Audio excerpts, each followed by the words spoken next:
Good morning. Welcome back to the Broadcast Retirement Network. I'm Jeff Snyder. This is BRN AM for Monday, November 14th, 2022. And our top story today, a majority of adults over 50 report being caregivers for seniors. And joining me now to discuss this and a lot more, Ray McGrath is a caregiver for his mother. Ray, it's great to see you again. Thanks so much for joining us on the program this morning. Oh, glad to be on, Jeff. Always good to see you.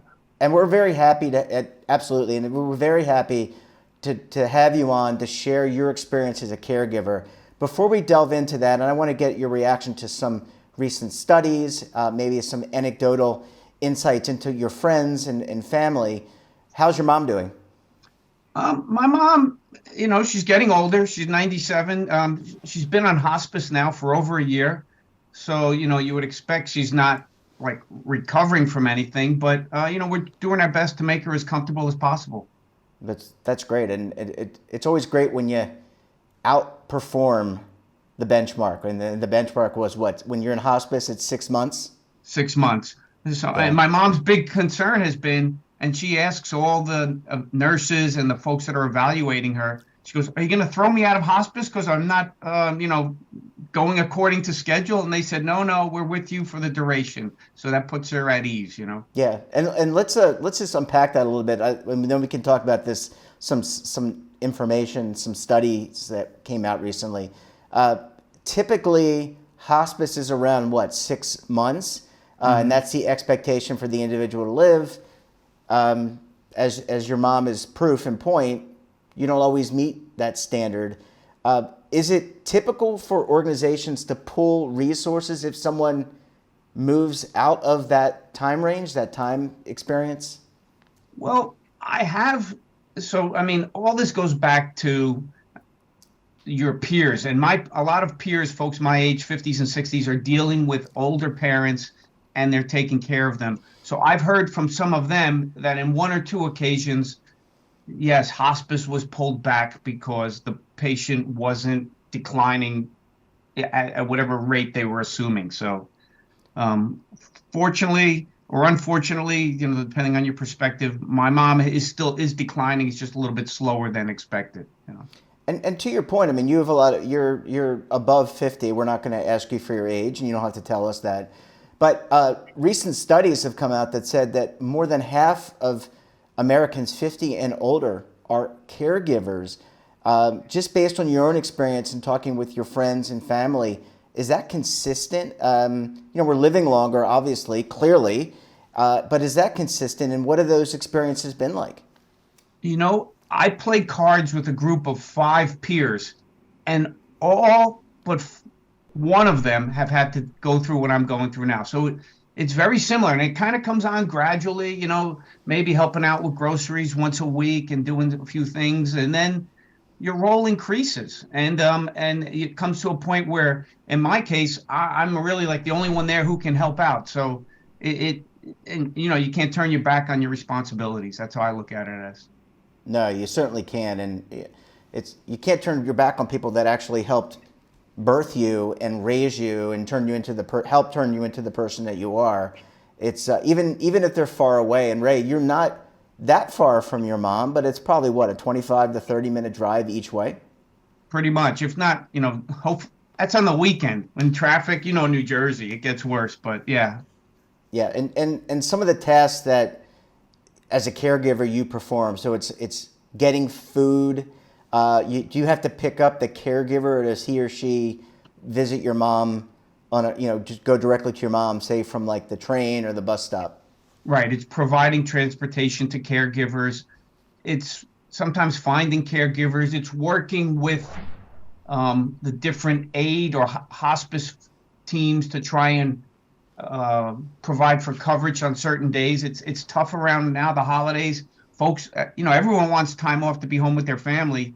But, for someone who's bedridden, you really don't get time off. It's a 24/7 responsibility, And your mom is cognitively aware. I think at this point, right, she is just breaking down in some of the bodily areas. She can't really walk too well. How does she deal with that, and how do you help her deal with you being bedridden, for lack of a better term? Yeah, no,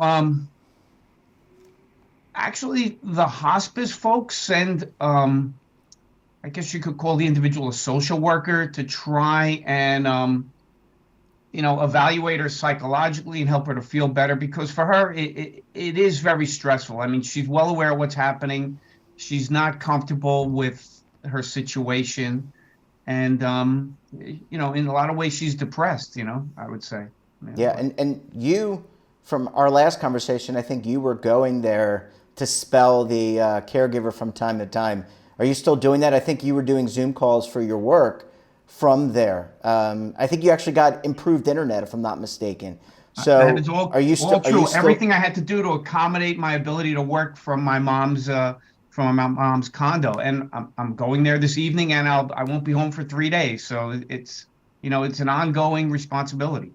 And your work also has been allowed you that flexibility, because you work remotely, but I'm sure that they're aware that you've got this situation and you have to, as long as you do your work, they probably don't care. I mean, you're a professional. You've been, 30, 40 years in the business.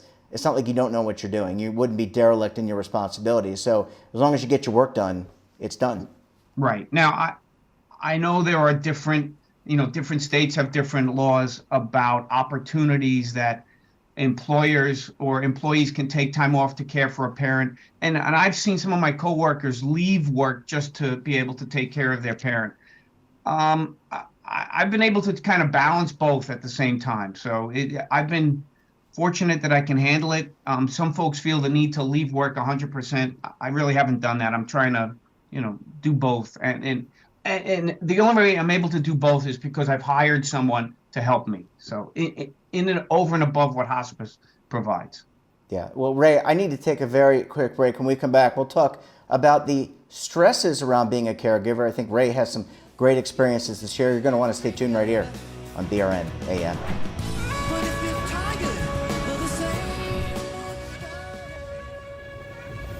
Imagine a new television network that will make you richer, healthier, and in control of your financial future.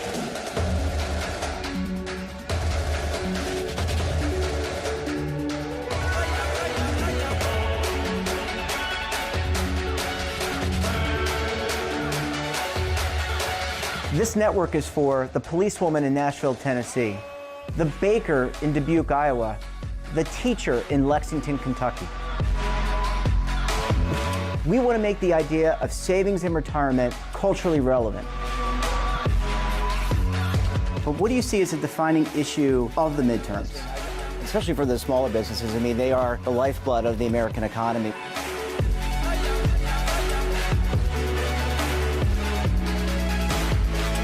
Featuring exclusive interviews, current affairs, and docuseries.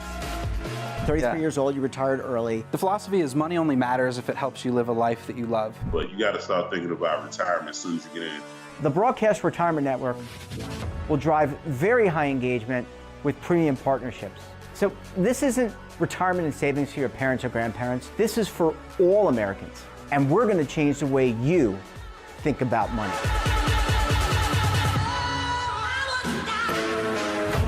Welcome to the next frontier of retirement and savings. This is BRN, the Broadcast Retirement Network.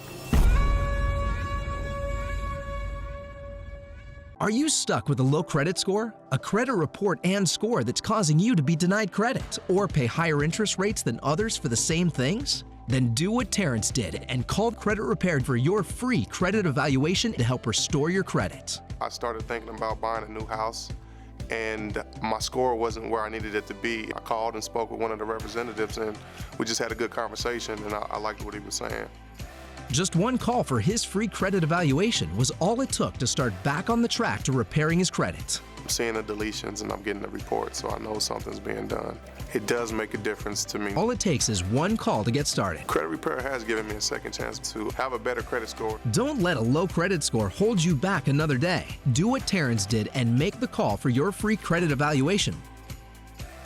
Call 800-819-4152. That's 800-819-4152. Again, 800-819-4152. Welcome back. We're joined this morning by Ray McGrath, who is a caregiver. Well, Ray, thanks so much for sticking around for segment 2. Really appreciate you sharing insight into caregiving. Thanks so much. Oh, thank you. All right, Ray, I want to ask you, I don't want to get too personal here, but being a caregiver, as we talked about, is incredibly stressful. And as you said in the first segment, and also in the green during our break, it kind of just creeps up on you. You start doing little things, but then you do a lot more. How do you manage? And you've got a family, so you have a wife, you've got some older children. They're all adults, but how do you manage the stress that comes from all these things? Yeah, I try not to make it too much about myself, but it really does. If it's not one day every weekend, that I'm devoting to my mom, but it kind of inhibits your ability to go away on vacation, things like that. I mean, it's been, it's not the easiest thing to do. I know that, you could say there's light at the end of the tunnel and hopefully everything will resolve itself. And that's all we can hope for. But it is a little stressful. I know the hospice people have offered to provide. So my mom's doing in-home hospice. Mm-hmm. And one of the features they have is to give caregivers a break. And they'll take her and put her in a nursing home for a week or so if I need to take a vacation. But, I discussed that with my mom, and she said she'd rather not go to a nursing home for a week. So, so I'm okay with that. I've been able to, listen, I'm not suffering. I'm not starving. So I think I'm fine, but it is a little stressful for sure. And Ray, you're a car enthusiast. In fact, restoring older vehicles. I mean, you still take time to go to, I don't want to say junkyards, but salvage yards and find parts and do the things you love to do, and you're really good with your hands. Right. It's been I've been able to deal with my hobbies. Yeah, I wish I had more time for this or that, but like last weekend, my friend wanted to go to Massachusetts to look at antique auto parts, and I had a commitment. But it's okay. I think. You think back to your childhood. I mean, your parents were there 24/7 for you. So it's even though it's a burden, it's not an insufferable burden. So I can manage for now. And you're relatively close. I mean, a lot of people like myself, I live in Charlotte. My family is in Baltimore. Not too far. It's about a plane ride away, which is about an hour, give or take. But you're relatively close. There are a lot of people out there in America who are caregivers that they may live in Texas, but their family is in the Northeast. That presents additional challenges, and they may not have family near their loved one.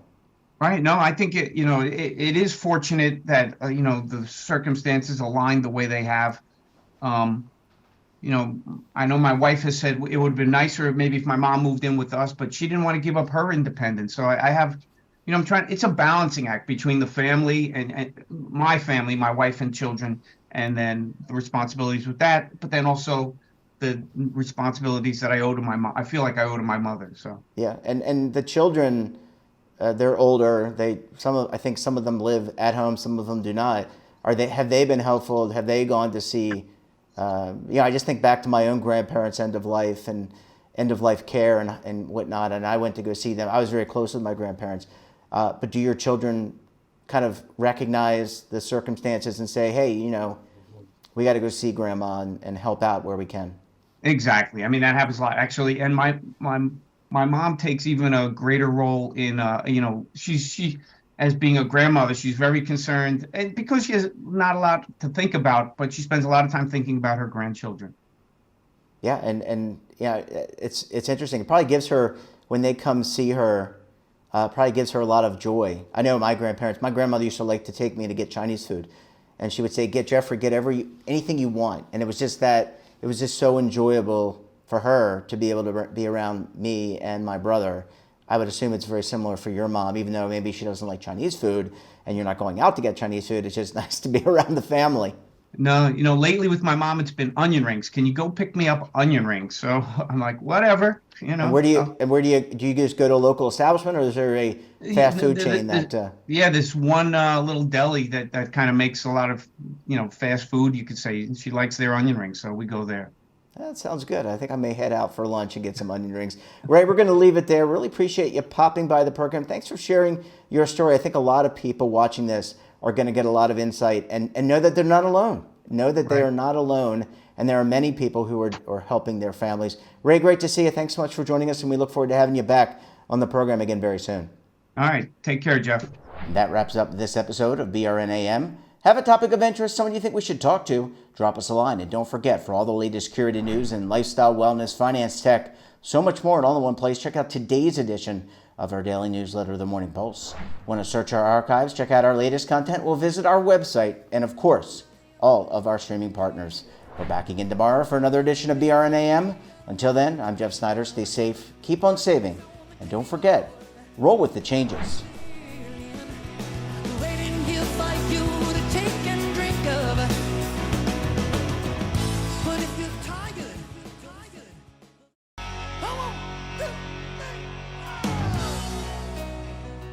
Now is your opportunity to co-create content around any topic on the first lifestyle and wellness network. Reach a global audience through our platform and co-own exclusive branded content.